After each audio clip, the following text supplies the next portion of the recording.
नमस्कार, स्वागत है आपका एजुकेशन बाय एसबीएस में, जहां हम इतिहास को आसान और रोचक तरीके से समझते हैं। आज हम बात करेंगे कक्षा 6 की एनसीईआरटी पुस्तक हमारे अतीत पस्से के अध्याय 6 डी आर के नए प्रश्न नए विचार के बारे में। क्या आपने कभी सोचा है कि हजारों साल पहले लोग जीवन, समाज और धर्मों को कैसे देखते थे? इसी समय भारत में बौद्ध और जैन धर्म जैसे नए विचार जन्मे, जिन्होंने समाज की सोच को पूरी तरह बदल दिया। तो आइए इस अध्याय को विस्तार से समझते हैं। बुद्ध की कहानी बौद्ध धर्म के संस्थापक सिद्धार्थ थे, जिन्हें गौतम के नाम से भी जाना जाता है। उनका जन्म लगभग 200 वर्ष पूर्व हुआ था। यह वह समय था जब लोगों के जीवन में तेजी से परिवर्तन हो रहे थे। जैसा कि तुमने अध्याय 5 में पढ़ा, महाजनपदों के कुछ राजा इस समय बहुत शक्तिशाली हो गए थे। हजारों सालों के बाद फिर से नगर उभर रहे थे। गांवों के जीवन में भी बदलाव आ रहा था। बहुत से विचारक इन परिवर्तनों को समझने का प्रयास कर रहे थे। वे जीवन के सच्चे अर्थ को भी जानना चाह रहे थे। बुद्ध क्षत्रिय थे तथा शाक्य नामक एक छोटे से गण से संबंधित थे। युवावस्था में ही ज्ञान की खोज में उन्होंने घर के सुखों को छोड़ दिया। अनेक वर्षों तक वे भ्रमण करते रहे तथा अन्य विचारकों से मिलकर चर्चा करते रहे। अंततः ज्ञान प्राप्ति के लिए उन्होंने स्वयं ही रास्ता ढूंढने का निश्चय किया। इसके लिए उन्होंने बोध गया, बिहार में एक पीपल के नीचे कई दिनों तक तपस्या की। अंततः उन्हें ज्ञान प्राप्त हुआ। इसके बाद से वे बुद्ध के रूप में जाने गए। यहाँ से वे वाराणसी के निकट स्थित सारनाथ गए, जहाँ उन्होंने पहली बार उपदेश दिया। कुशीनारा में मृत्यु से पहले का शेष जीवन उन्होंने पैदल ही एक स्थान से दूसरे स्थान की यात्रा करने और लोगों को शिक्षा देने में व्यतीत किया। बुद्ध ने शिक्षा दी कि यह जीवन कष्टों और दुखों से भरा हुआ है और ऐसा हमारी इच्छा और लालसाओं, जो हमेशा पूरी नहीं हो सकती, के कारण होता है। कभी कभी हम जो चाहते हैं वह प्राप्त कर लेने के बाद भी संतुष्ट नहीं होते हैं एवं और अधिक अथवा अन्य वस्तुओं को पाने की इच्छा करने लगते हैं। बुद्ध ने इस लिप्सा को तन्हा, तृष्णा कहा है। बुद्ध ने शिक्षा दी कि आत्म संयम अपनाकर हम ऐसी लालसा से मुक्ति पा सकते हैं। उन्होंने लोगों को दयालु होने तथा मनुष्यों के साथ साथ जानवरों के जीवन का भी आदर करने की शिक्षा दी। वे मानते थे कि हमारे कर्मों के परिणाम, चाहे वे अच्छे हों या बुरे, हमारे वर्तमान जीवन के साथ साथ बाद के जीवन को भी प्रभावित करते हैं। बुद्ध ने अपनी शिक्षा सामान्य लोगों की प्राकृत भाषा में दी। इससे सामान्य लोग भी उनके संदेश को समझ सके। बुद्ध ने कहा कि लोग किसी शिक्षा को केवल इसलिए नहीं स्वीकार करें कि यह उनका उपदेश है, बल्कि वे उसे अपने विवेक से खोजो, जानो, फिर स्वीकार करो। आओ देखो उन्होंने ऐसा किस प्रकार किया। सारनाथ स्तूप, इस इमारत को स्तूप के नाम से जाना जाता है। यहीं पर बुद्ध ने अपना सर्वप्रथम उपदेश दिया था। इसी घटना की स्मृति में यहाँ स्तूप का निर्माण किया गया। किस्सा गौतमी की कहानी, यह बुद्ध के विषय में एक प्रसिद्ध कहानी है। एक समय की बात है, किस्सा गौतमी नामक एक स्त्री का पुत्र मर गया। इस बात से वह इतनी दुखी हुई कि वह अपने बच्चे को गोद में लिए नगर की सड़कों पर घूम घूम कर लोगों से प्रार्थना करने लगी कि कोई उसके पुत्र को जीवित कर दे। एक भला व्यक्ति उसे बुद्ध के पास ले गया। बुद्ध ने कहा, मुझे एक मुट्ठी सरसों के बीज लाकर दो, मैं तुम्हारे पुत्र को जीवित कर दूंगा। किस्सा गौतमी बहुत प्रसन्न हुई, पर जैसे ही वह बीज लाने के लिए जाने लगी, तभी बुद्ध ने उसे रोका और कहा, ये बीज एक ऐसे घर से मांग कर लाओ जहाँ किसी की मृत्यु न हुई हो। किस्सा गौतमी एक दरवाजे से दूसरे दरवाजे गई, लेकिन वह जहां भी गई उसने पाया कि हर घर में किसी न किसी के पिता, माता, बहन, भाई, पति, पत्नी, बच्चे, चाचा, चाची, दादा या दादी की मृत्यु हुई थी। भारतीय दर्शन की 6 पद्धति षड दर्शन सदियों से भारत द्वारा सत्य की बौद्धिक खोज का प्रतिनिधित्व दर्शन की 6 शाखाओं ने किया। ये वैशेषिक न्याय, सांख्य योग, पूर्व मीमांसा और वेदांत या उत्तर मीमांसा के नाम से जाने जाते हैं। दर्शन की इन 6 पद्धतियों की स्थापना क्रमशः ऋषि कणद, गौतम, कपिल, पतंजलि, जैमिनी और व्यास द्वारा की गई मानी जाती है, जो आज भी देश में बौद्धिक चर्चा को दिशा देते हैं। जर्मन मूल के ब्रिटिश भारतविद फ्रेडरिक मैक्समुलर के अनुसार दर्शन की इन 6 शाखाओं का विकास कई पीढ़ियों के दौरान व्यक्तिगत विचारकों के योगदान से हुआ। यद्यपि ये एक दूसरे से भिन्न दिखते हैं, तथापि सत्य की इनकी समझ में आधारभूत तालमेल दिखता है। उपनिषद इसी समय बहुत से दूसरे अन्य चिंतक भी दार्शनिक प्रश्नों का उत्तर ढूंढने का प्रयास कर रहे थे। उनमें से कुछ मृत्यु के बाद के जीवन के बारे में जानना चाहते थे, जबकि अन्य यज्ञों की उपयोगिता के बारे में जानने को उत्सुक थे। इनमें से अधिकांश चिंतकों का यह मानना था कि इस विश्व में कुछ तो ऐसा है जो कि स्थायी है और जो मृत्यु के बाद भी बचा रहता है। उन्होंने इसका वर्णन आत्मा तथा ब्रह्म अथवा सार्वभौम आत्मा के रूप में किया है।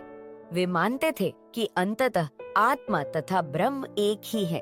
ऐसे कई विचारों का संकलन उपनिषदों में हुआ है। उपनिषद उत्तर वैदिक ग्रंथों का हिस्सा थे। उपनिषद का शाब्दिक अर्थ है गुरु के समीप बैठना। इन ग्रंथों में अध्यापकों और विद्यार्थियों के बीच बातचीत का संकलन किया गया है। प्रायः ये विचार सामान्य वार्तालाप के रूप में प्रस्तुत किए गए हैं। इन चर्चाओं में भाग लेने वाले अधिकांशतः पुरुष ब्राह्मण तथा राजा होते थे। कभी कभी गार्गी, अपाला, घोषा, मैत्रेयी जैसी स्त्री विचारकों का भी उल्लेख मिलता है, जो अपनी विद्वता के लिए जानी जाती थीं और वाद विवाद में भाग लिया करती थीं। निर्धन व्यक्ति इस तरह के वाद विवाद में बहुत कम ही हिस्सा लेते थे। इस तरह का एक प्रसिद्ध अपवाद सत्यकाम जाबाल का है। सत्यकाम जाबाल का नाम उसकी दासी माँ के नाम पर पड़ा। सत्यकाम के मन में सत्य जानने की तीव्र जिज्ञासा उत्पन्न हुई। गौतम नामक एक ब्राह्मण ने उन्हें अपने विद्यार्थी के रूप में स्वीकार किया तथा वह अपने समय के सर्वाधिक प्रसिद्ध विचारकों में से एक बन गए। उपनिषदों के कई विचारों का विकास बाद में प्रसिद्ध विचारक शंकराचार्य के द्वारा किया गया, जिनके बारे में तुम कक्षा 7 में पढ़ोगी। बुद्धिमान भिखारियः वार्तालाप छांदोग्य उपनिषद नामक प्रसिद्ध उपनिषद की एक कहानी पर आधारित है। शौनक व अभिप्रतारिण नामक 2 ऋषि सार्वभौम आत्मा की उपासना करते थे। एक बार जो ही वे भोजन करने के लिए बैठे, एक भिखारी आया और भोजन मांगने लगा। शौनक ने कहा, हम तुम्हें कुछ नहीं दे सकते। भिखारी ने पूछा, विद्वज्जन, आप किसकी उपासना करते हैं? अभिप्रतारिण ने उत्तर दिया, सार्वभौम आत्मा की। ओह, इसका मतलब आप यह जानते हैं कि यह सार्वभौम आत्मा संपूर्ण विश्व में विद्यमान है। ऋषियों ने कहा, हाँ हाँ, हम ये जानते हैं। भिखारी ने फिर पूछा, अगर यह सार्वभौम आत्मा संपूर्ण विश्व में विद्यमान है, तो यह मेरे अंदर भी विद्यमान है। मैं कौन हूँ? मैं इस विश्व का एक भाग ही तो है। तुम सत्य बोलते हो युवा ब्राह्मण। इसलिए हे ऋषियों, मुझे भोजन न देकर आप उस सार्वभौम आत्मा को भोजन देने से मना कर रहे हैं। भिखारी की बात की सच्चाई जानकर ऋषियों ने उसे भोजन दे दिया।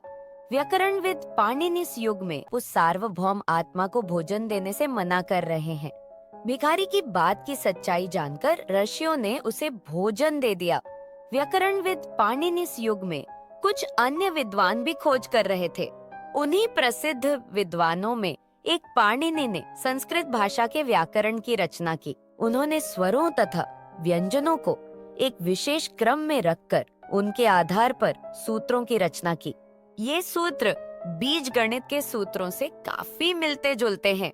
इसका प्रयोग कर उन्होंने संस्कृत भाषा के प्रयोगों के नियम लघु सूत्रों लगभग 3000 तार के रूप में लिखे।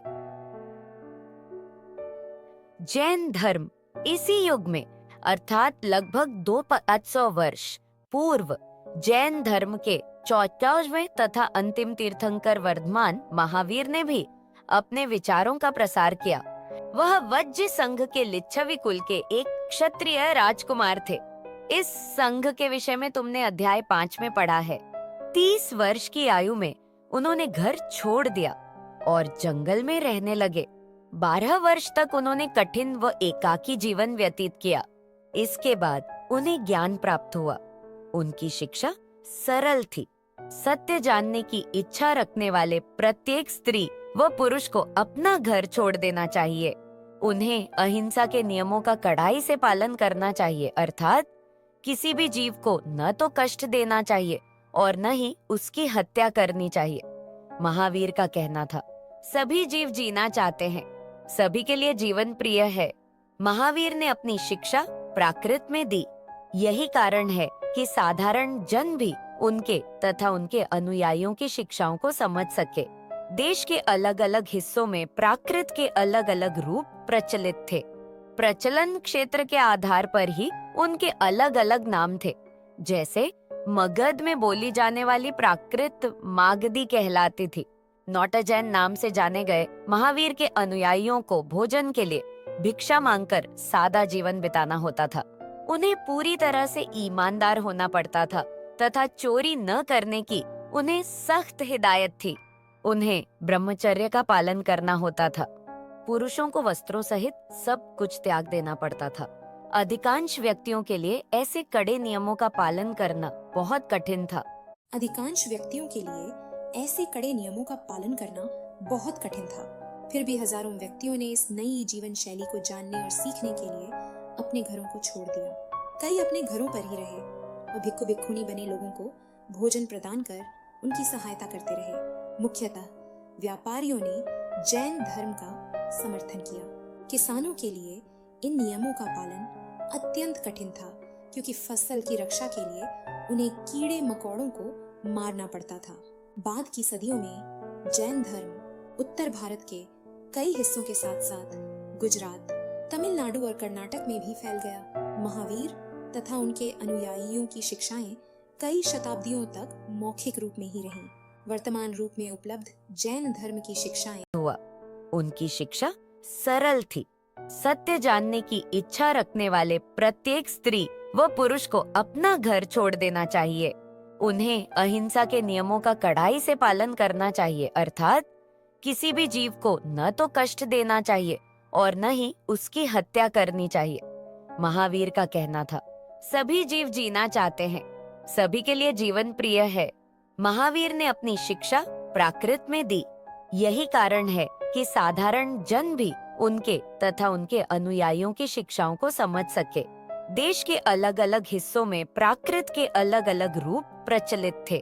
प्रचलन क्षेत्र के आधार पर ही उनके अलग अलग नाम थे। जैसे मगध में बोली जाने वाली प्राकृत मागधी कहलाती थी। नौटाजैन नाम से जाने गए महावीर के अनुयायियों को भोजन के लिए भिक्षा मांगकर सादा जीवन बिताना होता था।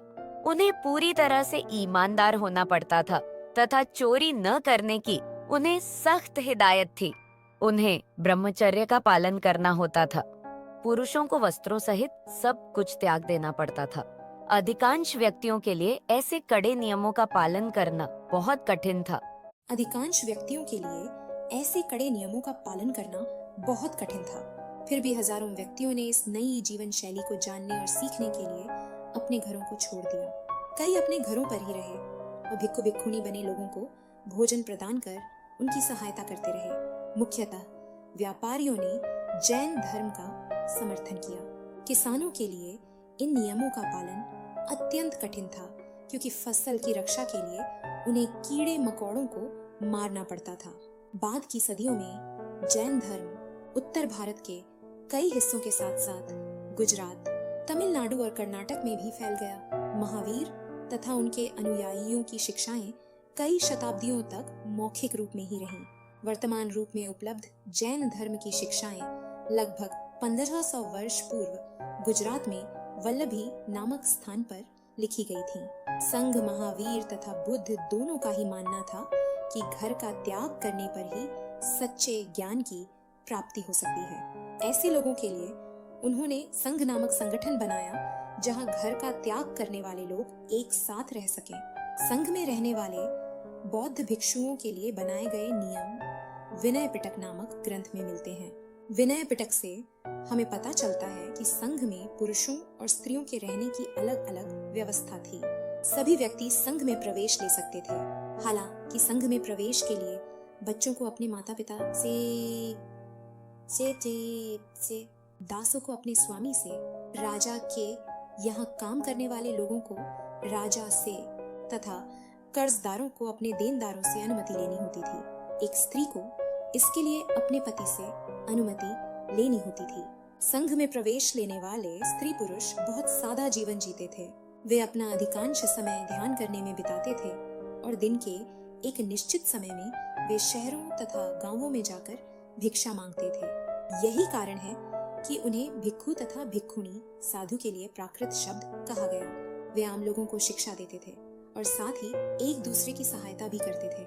किसी तरह की आपसी लड़ाई का निपटारा करने के लिए वे प्रायः बैठकें भी किया करते थे। संघ में प्रवेश लेने वालों में ब्राह्मण, क्षत्रिय, व्यापारी, मजदूर, नाई, गणिकाएं तथा दास शामिल थे।